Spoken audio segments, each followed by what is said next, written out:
तर शिंदेंच्या शिवसेनेमधील नेत्यांवर राष्ट्रवादीच्या आमदारांनी आरोप केलाय।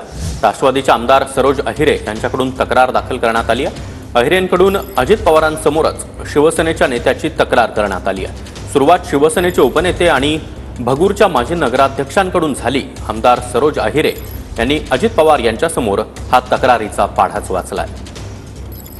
सगळ्यांनाच काल आश्चर्याचा धक्का बसला ज्यावेळेला जाहीर सभेत आपण अजितदादांसमोर तक्रारींचा पाढा वाचला आणि सांगितलं की शिवसेनेचे स्थानिक पदाधिकारी आपल्याला कसा त्रास देत आहेत, काय नेमकं प्रकरण? याची सुरुवात शिवसेनेचे जे उपनेते आहेत, भगूरचे माजी नगराध्यक्ष त्यांच्याकडून झालेली आहे।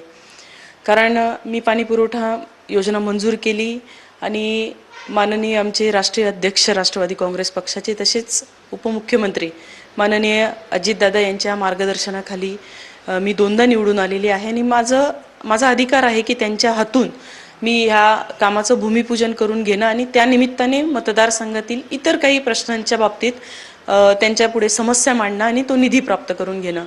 म्हणून आम्ही जो काही 2-3 दिवसांपूर्वी दादांची तारीख कन्फर्म झाली त्या कार्यक्रमाची सुरुवात केली आणि काल मला असं वाटतं सकाळी त्यांनी काहीतरी पत्रकार परिषद घेऊन अत्यंत वाईट पद्धतीने म्हणजे माननीय अजितदादा पवार हे महायुतीचे नेते असतील आहेत नाही म्हणजे त्यांची जी उर्मट भाषा, डल्ला मारणे वगैरे त्यांची ती स्टाईल जी आहे त्या प्रॉपर स्टाईलमध्ये त्यांनी ज्या पद्धतीने ती पत्रकार बांधवांशी संवाद साधला ते काही योग्य नाही। म्हणून मला शेवटी जर आमच्या दादांविषयी कोणी आदरभाव न ठेवता अतिशय उर्मटपणे जर असं बोलत असेल तर तिथे त्यांचाही खुलासा करणं हे माझं मी आद्य कर्तव्य समजले आणि म्हणून कालच्या कार्यक्रमामध्ये जे काही मी आपल्याला किंवा जनतेला माझे भावना मांडलेल्या आहेत तेच सत्य आहे। कॅमेरा पर्सन योगेश सह मी चंदन पूजा अधिकारी, TV9।